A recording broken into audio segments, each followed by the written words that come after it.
Bienvenidos a un nuevo episodio de Memorias Oscuras. En esta ocasión, te llevaremos a través de la vida y los horribles homicidios de uno de los asesinos en serie más notorios de la historia. Hoy profundizaremos en la mente retorcida de Ed Kemper, más conocido como el asesino de colegialas, y en los crímenes que conmocionaron a Norteamérica.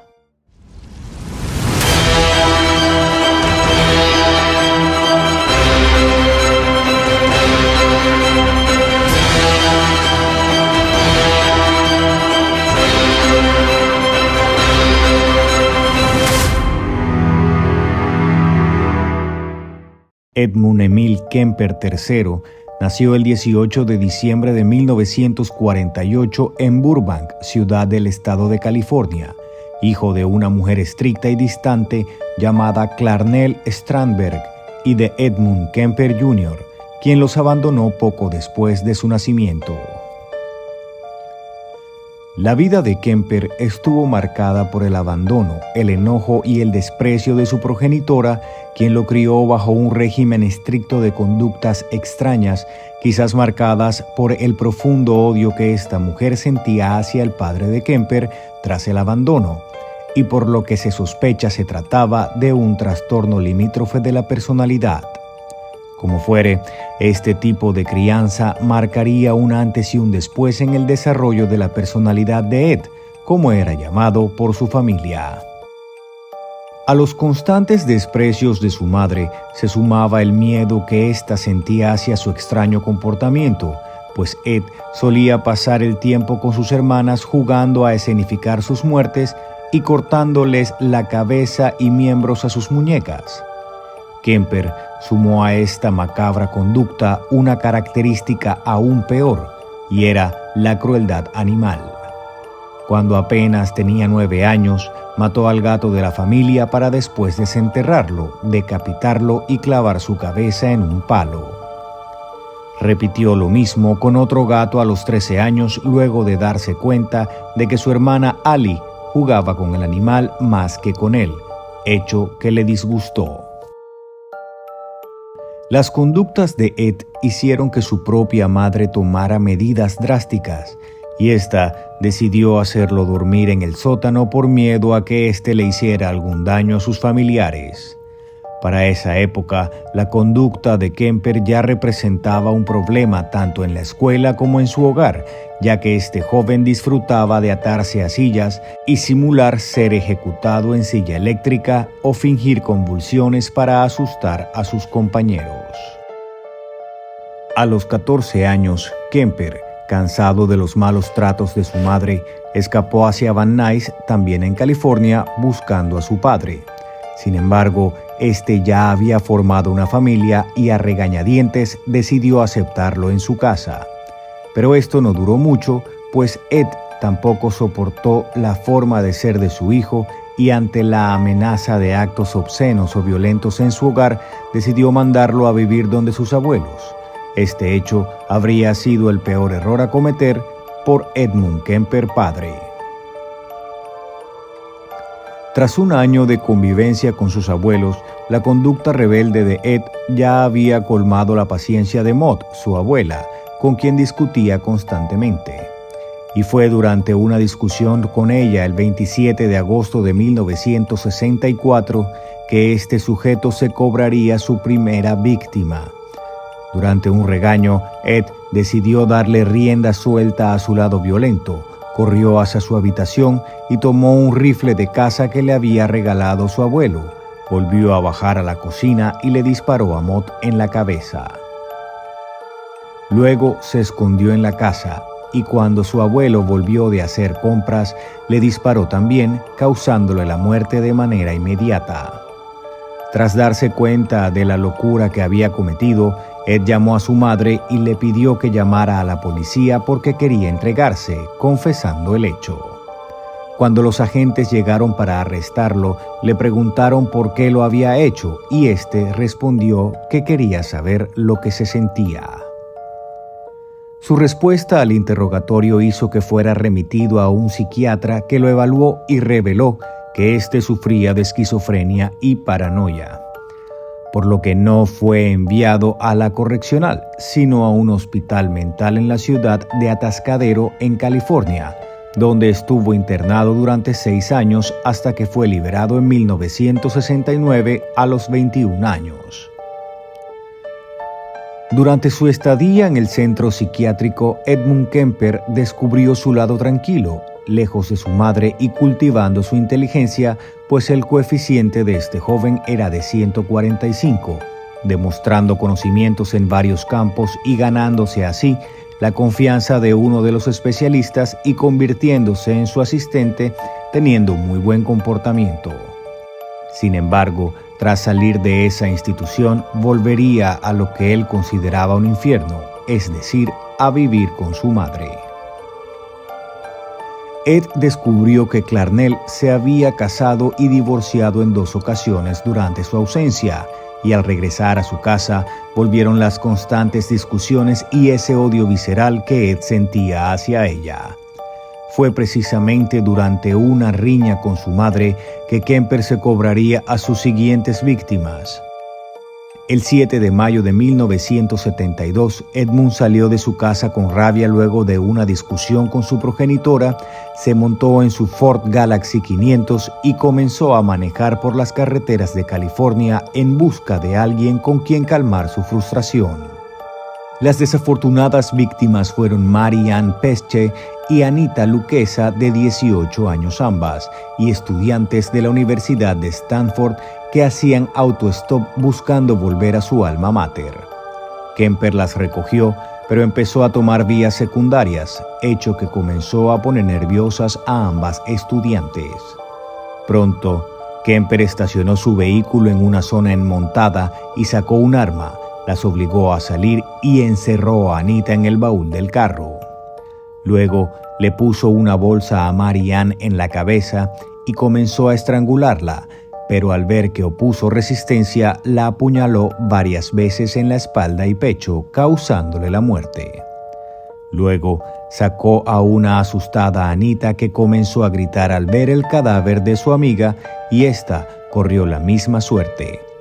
Kemper, de 2 metros con 7 centímetros y más de 160 kilos de peso, la agarró por el cuello y la degolló.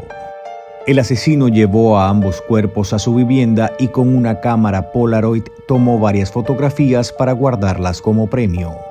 Posteriormente practicó la necrofilia para después descuartizar los cadáveres, meterlos en bolsas y llevarlos a la montaña de Loma Prieta, donde enterró algunas partes.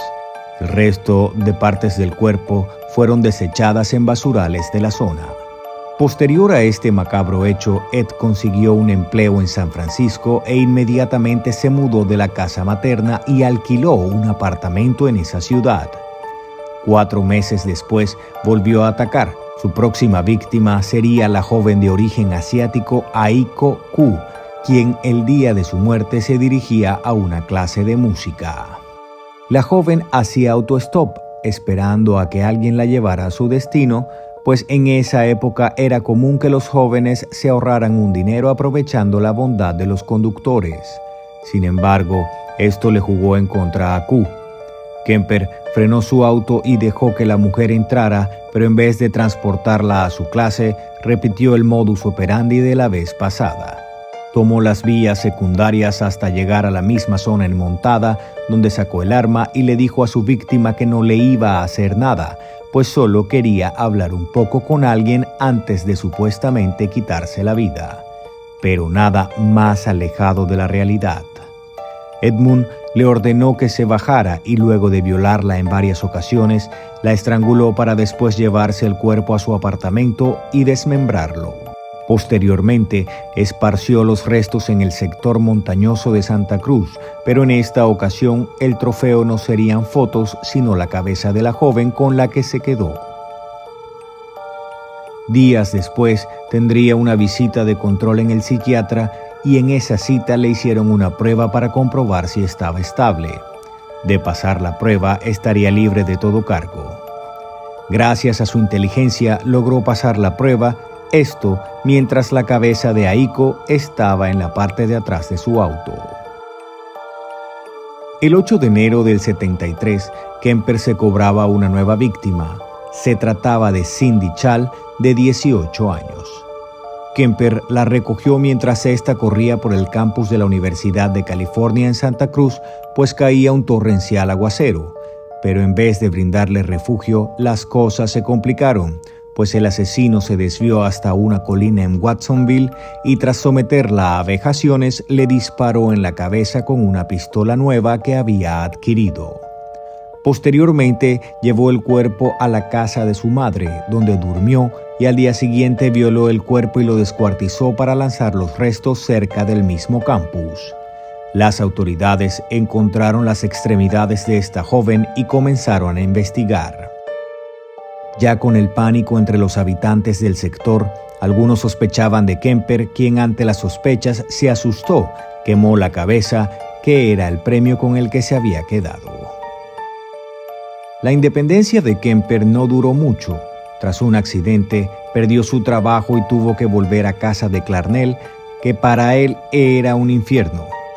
El 5 de febrero de ese mismo año y después de discutir con su madre, Kemper salió a cazar. Comenzó a dar vueltas por el campus de la universidad cuando apareció una chica llamada Rosalind Thorpe, estudiante, quien al ver que Edmund tenía una tarjeta de parqueadero de esa institución, pensó que éste trabajaba o estudiaba allí y se confió. De camino, encontraron a otra estudiante llamada Alice Liu. Hizo exactamente lo mismo que había hecho en ocasiones anteriores. Se desvió y les disparó a ambas en la cabeza. Se llevó los cuerpos a su casa y en esta ocasión les cortó las cabezas y las manos para que no pudieran ser identificadas. Al día siguiente, lanzó el resto de los cuerpos por un acantilado cercano. Los cadáveres fueron encontrados 2 semanas después. Edmund, sin embargo, sabía que había roto todas las reglas posibles de los asesinos y que había ido muy lejos, cazando a sus víctimas en lugares concurridos y donde lo podían identificar. Algo dentro de este criminal había decidido que ya era suficiente. Sin embargo, pensaba que le faltaba la víctima más importante para él, su propia madre. Fue así que llegó el punto de inflexión en su vida y el 21 de abril de 1973, Ed, quien se encontraba en casa de Clarnell, esperó a que ésta se quedara dormida, entró a la habitación con un martillo y la golpeó repetidamente hasta que dio su último respiro. En palabras textuales del asesino en serie, le cortó la garganta con un cuchillo y después la decapitó.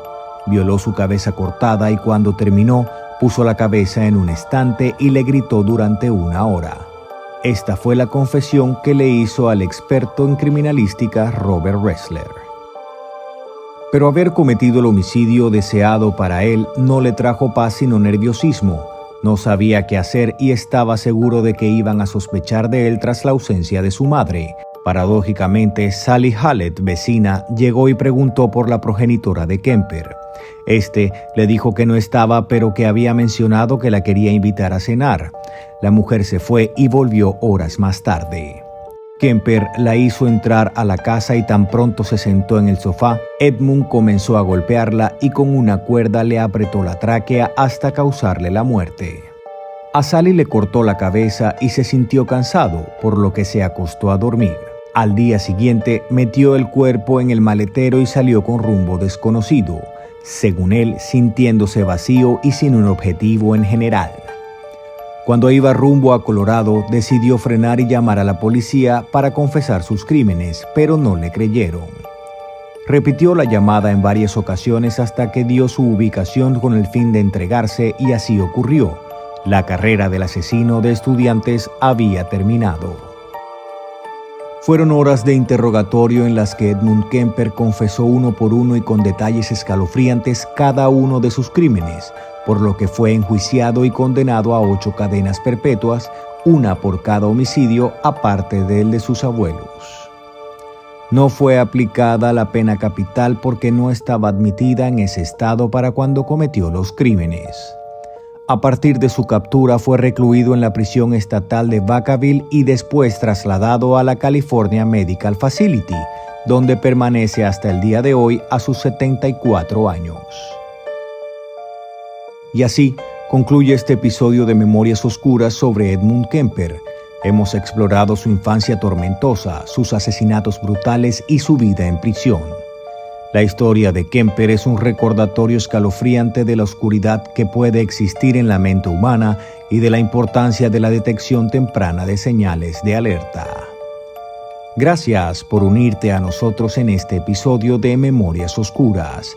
Si te atreves, acompáñanos en el próximo episodio donde exploraremos otra historia impactante de la vida criminal.